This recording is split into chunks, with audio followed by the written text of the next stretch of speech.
The first Facebook campaign I ever did, I put on for $10 and I think we had 50 leads in 24 hours.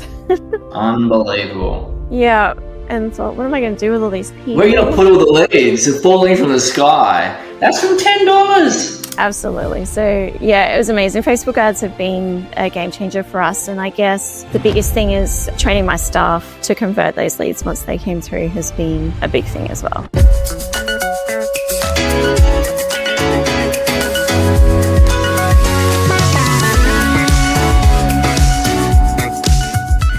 Hey there guys, Tristan Bond, founder and CEO of Practice Acceleration. Super excited for another episode of the Practice Acceleration podcast. And today I'm interviewing a fantastic business person and an epic human who is a member of our Practice Acceleration program. She's actually in our boardroom level group, which is for people doing over $1 million per year. Total Rockstar, you guys can get some epic value.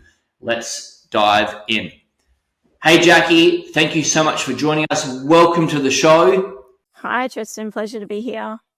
What's going on today? What's been happening? What have I dragged you away from? You're a busy lady. Yeah, marketing today, so I was catch up on all my social posts. You're quite the marketer. So before we jump into today's interview, I'd love to know what's the marketing that you're focused on today with your physio practice?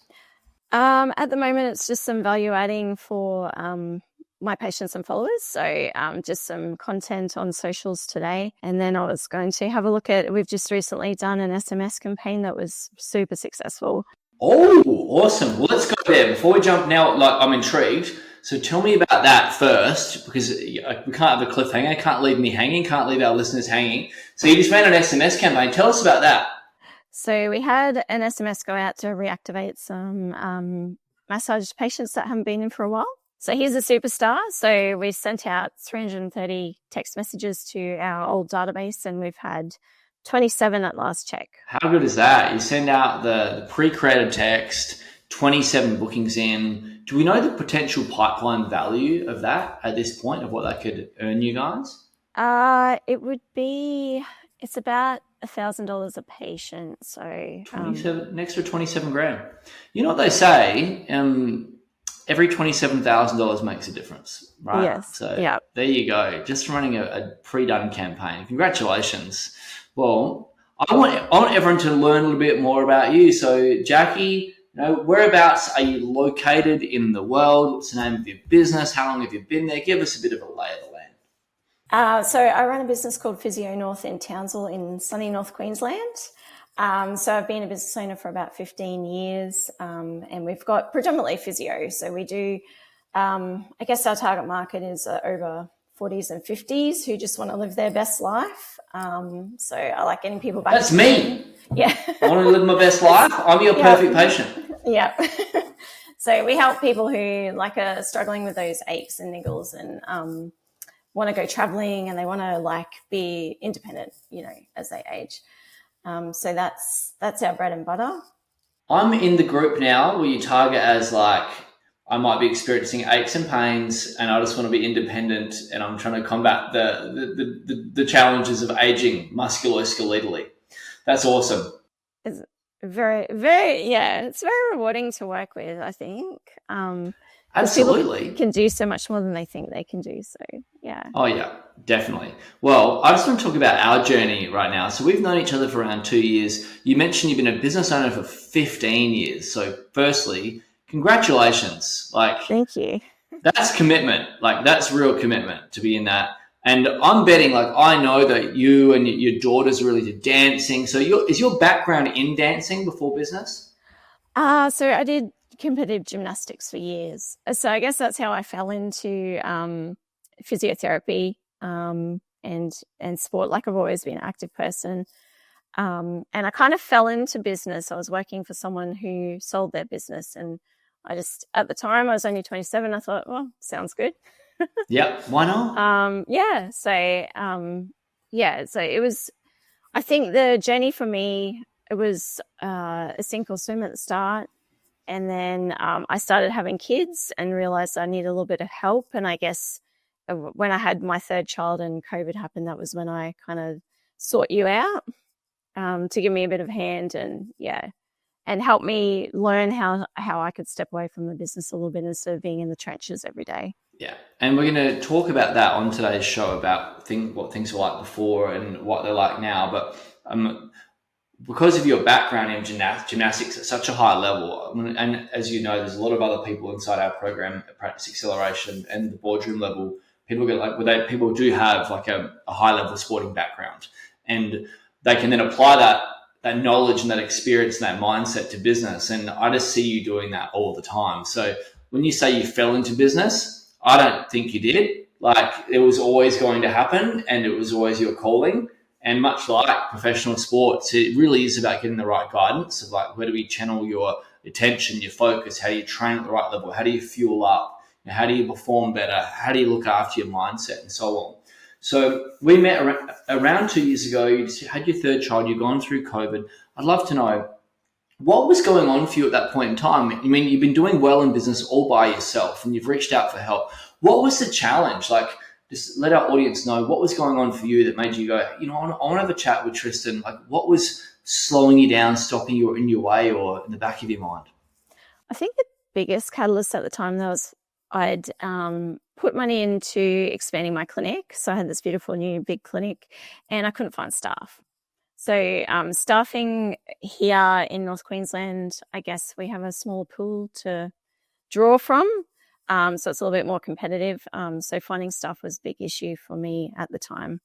So that was my biggest thing, was I had patients and I had no staff to service the patients. So, and how was that impacting you? So if you had a high volume of patients wanting to see you and seek out your services, but you couldn't hire people, like, what was happening for you in the business level? Like, how was that affecting your business? Yeah. So I was working as much as I could, seeing patients. And I guess the biggest thing for me was impacting my home life a lot, as well as obviously I wasn't having the turnover that I needed for the business. So revenue was always a bit of a stress. I wasn't the best at home, but I also wasn't getting to spend time with my kids, which is super important to me. So that's when, I think coincidentally, when your ads were popping up and now you feature in my ads, so we've kind of gone full circle. So yeah, I remember very much at the beginning, like it was, I could see the impact. Like you looked stressed. Oh yeah, I was constantly stressed. That's for sure. Yeah. Just an interesting question. I'd like to know, how long had you felt that stress for before we had a conversation? Oh goodness, it would have at least been a few years. So at least 2 years pre. And I'd reached out to some other coaching and just hadn't found my fit. So it wasn't until I found PA and I was like, this is what I need. I'm so glad you felt like where you're fit. Yeah, absolutely.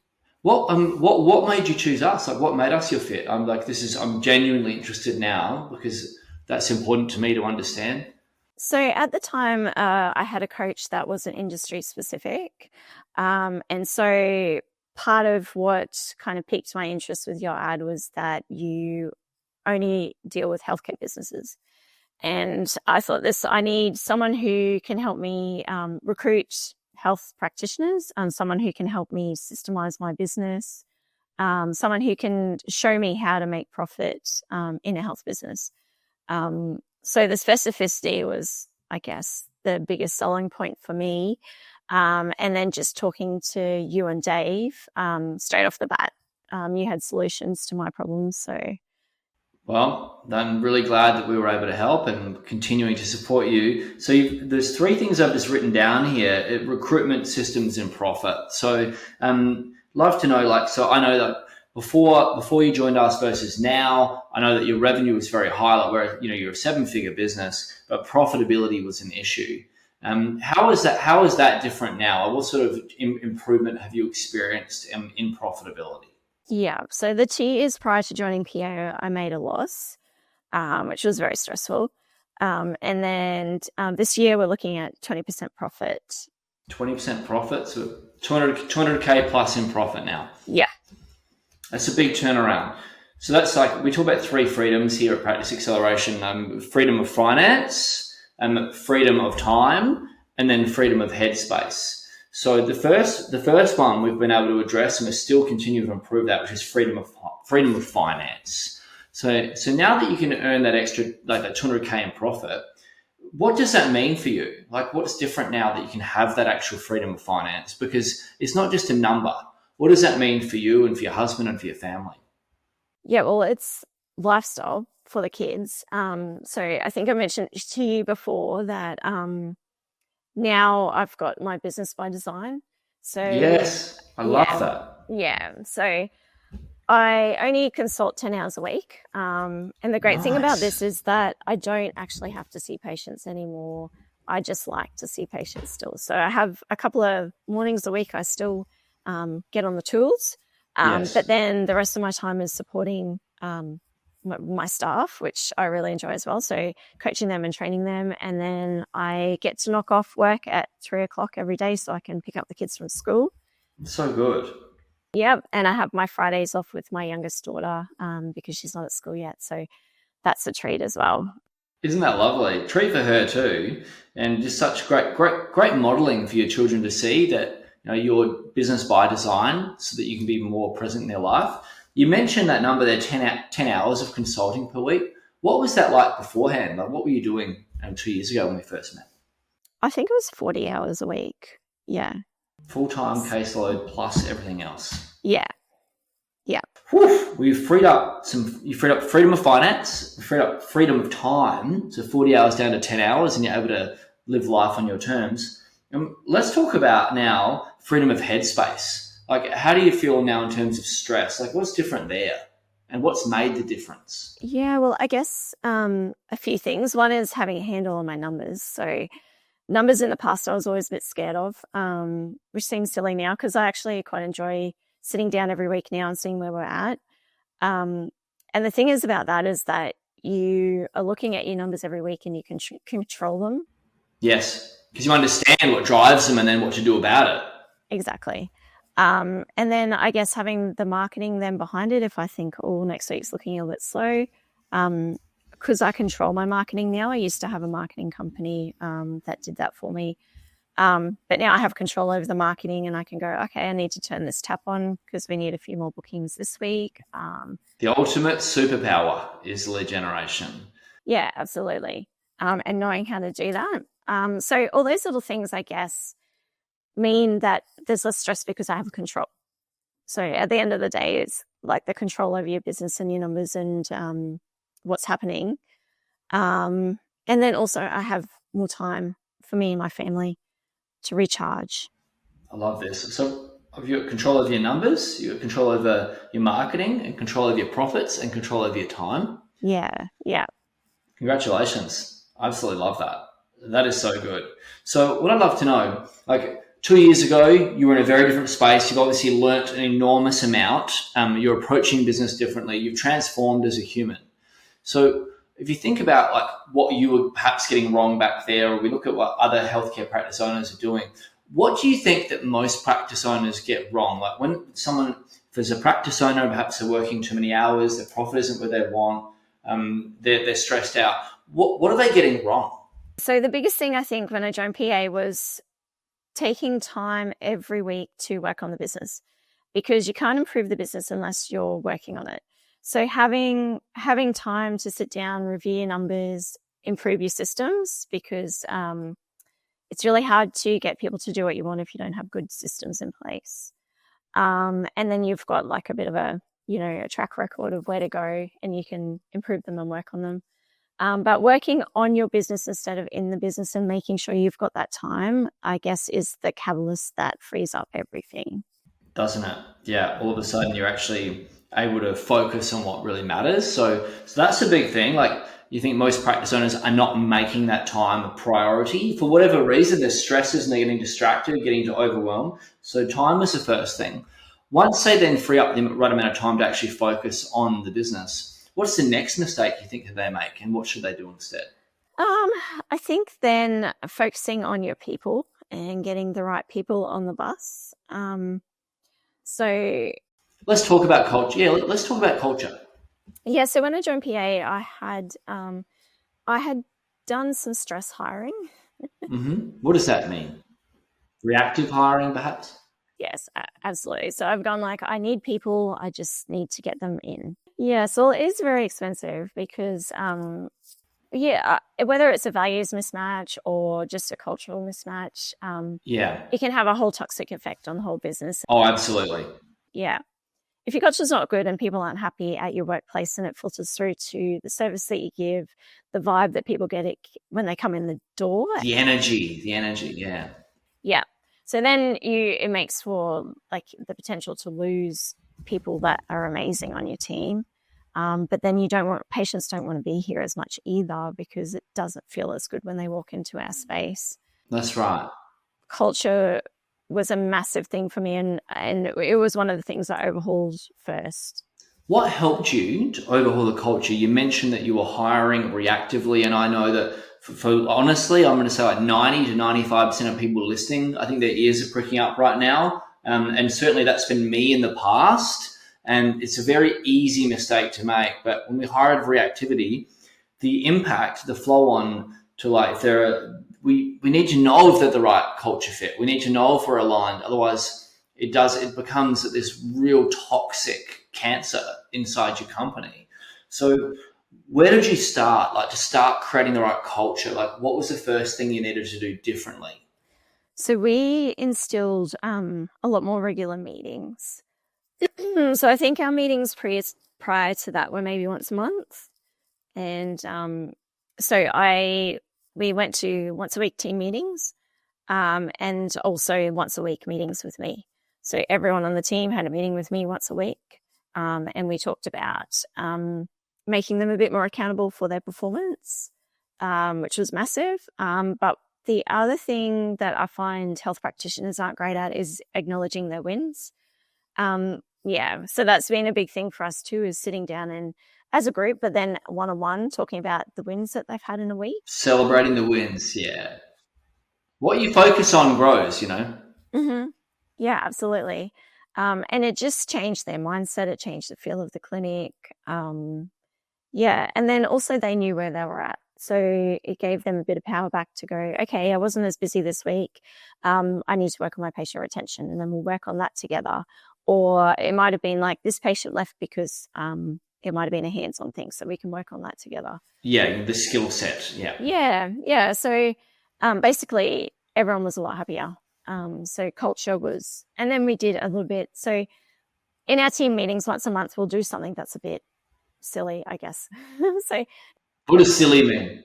Like an Instagram challenge or something that, that everyone can have a laugh and, just relax and not be so serious. So that was fabulous as well. Just another way for us to connect, as a team. Connection. So I'm just going to get this right, because I want to dispel a myth for a lot of people listening, because I know that a lot of people think that having more meetings is a negative thing. But I think that most importantly, and what people won't be getting the context of that are listening, we won't have the time to go into it today, is there's a real framework behind how the meetings are run, so that you can run them effectively, create connection, make sure everyone feels heard, listened to, and we have a real action point and accountability set at the end in a very like cohesive way where everyone's in it together, rather than you doing leadership to them. But so you've increased. So what I'm hearing from you is we've used this framework, and you're meeting more, and your team are liking it more. Am I hearing that right? Yeah, that's correct. And the thing is, the flow on from that is that everyone is then more productive. More meetings, better energy, better productivity, and they like the meetings. So if you're listening right now and you're like, I don't want to do meetings, I've tried that, it hasn't worked. The reason for that is perhaps the way that you were going about it wasn't the right fit for your personality, the culture you're trying to develop, and the personalities within your organization. Well, that's gold. So let's talk about reactive hiring. So you're hiring reactively. How is your hiring different now? Are you still reactive, or are you more proactive? Tell us about that. Definitely more proactive. So now if we have resumes come through and we don't have a position to fill, we still interview. So we've got people there that we know if they're going to be a fit for us or not. The other thing is that there's more structure to my hiring process. Yeah, it's really structured now, isn't it? Yeah, absolutely. Down to what difference has that made? How's that been? Yeah, so the questions are different, and what difference has it made for you? Like, do you feel more in control? Yes, yeah. So absolutely more in control. I'm better at picking up if the person is a fit or not from the way they answer the questions. And just little things like they do a video submission before I interview them. So I know from the interview whether they're going to be a fit. Sorry, from the video, whether I think they're going to be a fit for us or not. So I'm not proceeding to interview in person unless they've kind of ticked the boxes in the lead up to that. Yes, so much more thorough. I love that. So when we can bring in the right people, hire through proactivity, and then we can set up the right meeting rhythm, have the right framework, then that culture really grows from there. What do you think makes a great leader? Oh, that's one I haven't thought about. I think someone who's not afraid to hold people accountable for their actions. Someone who I guess is there to guide people and help them achieve their best. I think that's the best thing. And part of that is through being accountable for their behavior, but then also having the ability to connect with them on a different level as well. So day-to-day kind of someone that you get on well with, but someone who at the same time will still hold you accountable for your behavior and the way you perform. Yes, absolutely. So you can be a great leader without being tyrannical and without being a walkover. Yeah, absolutely. Absolutely. Where they know they still have to perform, they come to work to do their job, but it's still a great place to be, an enjoyable place to be. And still great energy. So I want to hear about some of your marketing. So you have absolutely dominated with Facebook ads since we've rolled that out together. Can you give us a bit of a snapshot about what that's looked like for you and the sort of results you've gotten? I mean, I know that the other day you had to actually turn ads off because you couldn't fulfill the service. And there'd be a lot of people listening right now going, oh my goodness, I'd love to have that problem. Tell us about that. Like, tell us about one of your Facebook campaigns, maybe your favorite one, perhaps. Like, what did that look like in terms of what you put in, leads you got out, how that worked out for you?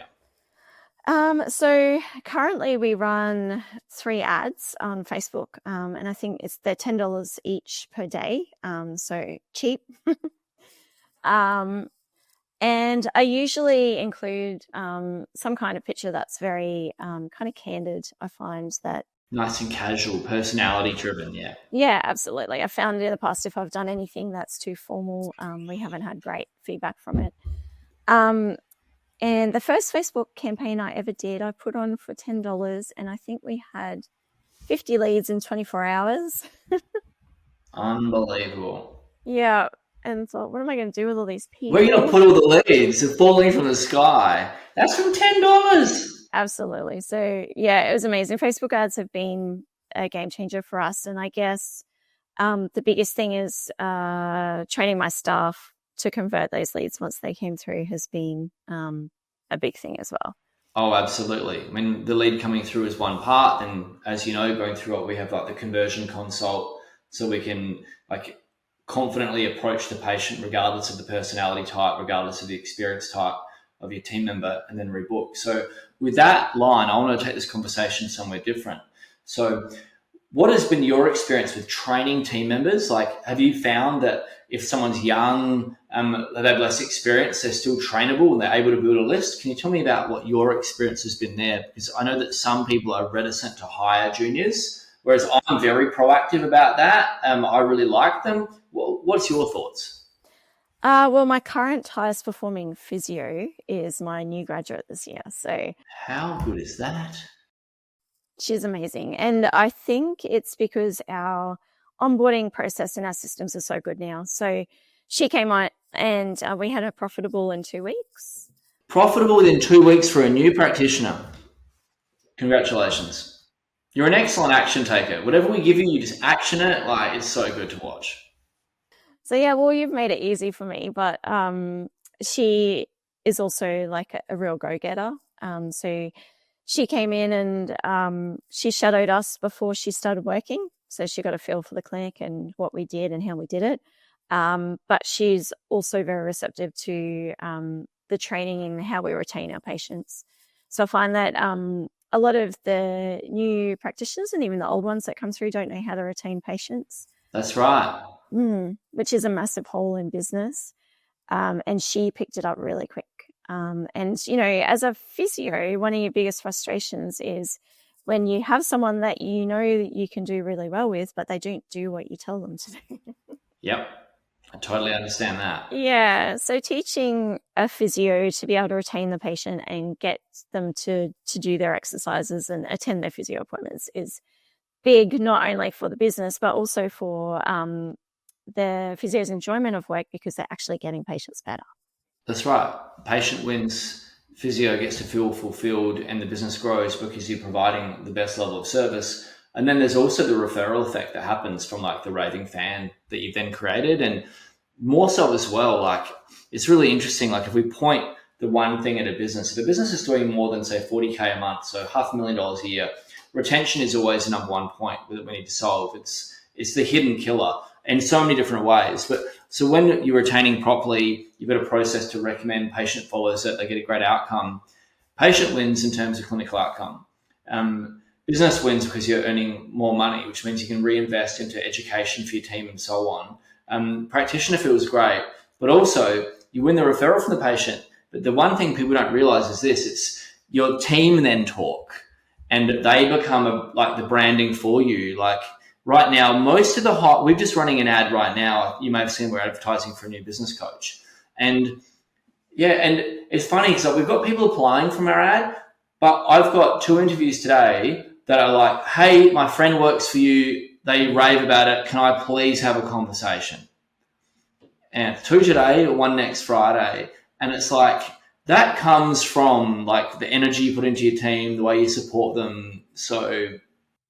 Absolutely. I find they're the best too, usually because they're coming from people that you already know and like, and they do a good job. So.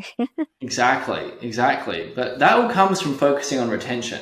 So if you're listening right now and you think I've got retention licked, well, I would challenge you on that. I don't want you to feel bad about it, but I know that we could assess it and find some opportunity there. And like I said before, like if you're doing 40K or more per month, I'm yet to see a business that cannot increase revenue by 43% by improving the retention opportunity and making it more predictable. And then from there, everything improves. But it's about knowing how to do that. With your team, Jackie, you've got a large team. How do you ensure that your team are performing? Oh, well, I track everything. Tracking? Nice. Yes. So at the front desk, we track so that all the physios give the patients a plan, and we track how many recommendations they've made, how many recommendations the patients actually book for, so that we know where our holes are. So if there's the physio is recommending enough and they're not block booking, it might be a training we need to do with the admin team. If the physio is not recommending enough, it might be something to do with that. It can also be the words that the physio says in the consult. So that's super important as well.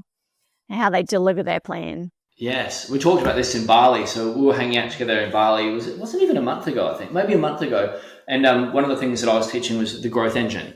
And we're looking at like, so we track everything, and when a number is off, it's like which part of the growth engine are you at, and then what do we need to do about it, and then we can go in and apply that fix. So it sounds like what you're sharing with us is it starts with the measuring of the data and knowing where exactly we're at, right? Yes, because if you don't know where the hole is, you don't know where to plug it. So that's right. It's just throwing spaghetti at the wall. So tracking your data is a place to start, then knowing where the issue is, and then knowing how to have that conversation about that particular issue. Absolutely.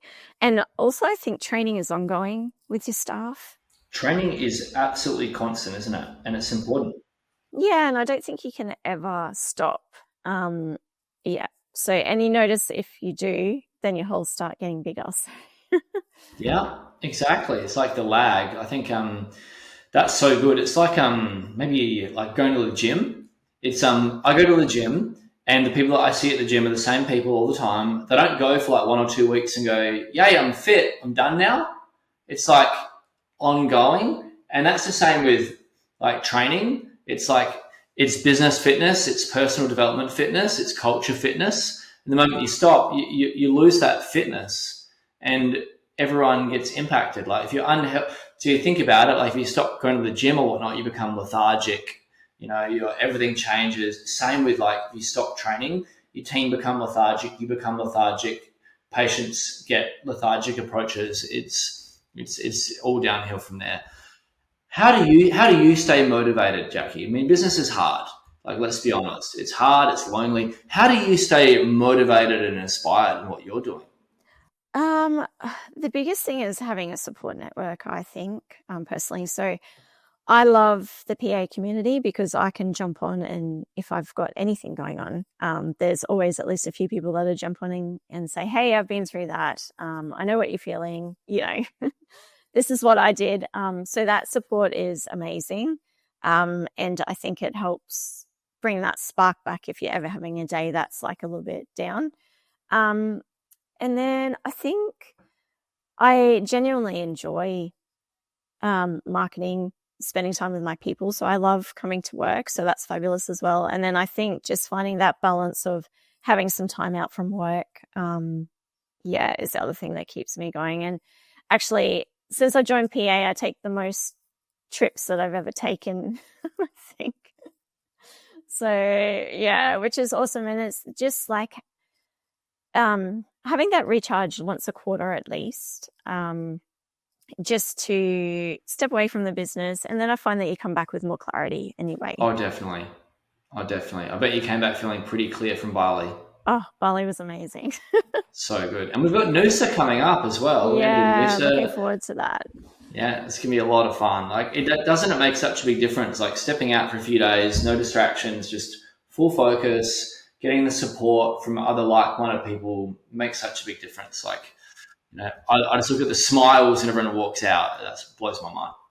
Yeah, I think being in a room full of like-minded people to work on your business is amazing and such an enjoyable experience. And you always walk out with insights that you like. You'll go in with certain goals, but you'll always come out with more than what you wanted to go in with, if that kind of makes sense. It makes perfect sense. Yeah. That's the power of the proximity. So there's definitely a huge motivational kind of leap every time we go away and work together as a group. So I've got just a few more questions of you, Jackie. Now, when people are out there and they're looking for guidance and they're looking for a coach, and I advocate everyone having a coach. I mean, I've got many different coaches in my life in many different areas, and I would not be able to experience my life to the level that I am without that. What do you think people should look for in finding their coach? Like, what would you recommend? I think, for me, it was someone who was industry specific was my first kind of thing that drew me to you. But then people that resonate with your values, and I guess the things that you've been, so people that have been there and done. Experience, industry specific, and values. Yeah. So I think it's super powerful if you have a problem and someone goes to you, oh, I've had that same problem. I did this, worked fantastic. They've got that experience behind them. And for the coaching with PA, we've got a whole host of people. Like it's not just you and the coaches that are amazing, but we've got, hundreds of other people who have lived the same thing. And who are engaged in a community and share your wins and share your challenges. Super powerful. It really is an epic community, and I'm really proud of the people that we have inside our community. Jackie, you've come so far, and I'm just so proud of you, and it's just awesome. Like we're hanging out with you and your husband in Bali, and I'm like looking at the impact this is having. It's just so awesome. If you've come this far, like you've been able to create this great culture. You've moved your hours from 40 hours down per week down to 10 hours per week. You got the Friday off with your youngest. You finish by 3 p.m. each day to spend time with the kids and go to sport. You've got this incredible culture. You got your ads under control to the point that you can turn them up or down at will. Your profit's up by $200,000 per annum. What is next for Jackie? What is the next point you want to get to? The next level. So I think because my team is growing, for me, coaching a team leader is going to be the next thing so that we can continue to grow. So I'm getting to the point where I need a little bit of help supporting my staff. because we've got 8 practitioners now, and then we've got admin team on top of that. So that'll be my next thing is finding the right fit for a team leader, so we can continue to scale. Because I've got to the point I have offloaded a lot of stuff. I've got support, but help with my practitioner support will be my next box to tick. Well, now we're getting into the fun stuff because we've systemized and now it's set to scale, and it's you're in your what we call the genius zone, where you're making the biggest impact, having the most amount of fun. And I know that in 12 months' time, you're going to be in a totally different position to what you ever imagined possible, because you've gone through such a growth spurt of learning so much. That foundation is so solid. You're a totally different person. Question for you: has your husband noticed a difference in you? Absolutely. A lot more relaxed wife, I guess. I used to come home to him some nights in tears, just offloading the stress. And for him, that was extremely frustrating because he wanted to help and there wasn't much he could do to help. So now, having me available to look after our kids, but also come home and have time for each other. So I think I mentioned to you the Bali trip was the first time we've been away without the kids in years. I think it was about 10 years since we've had a holiday together. So well, now it needs to be a regular thing. Yeah, it does.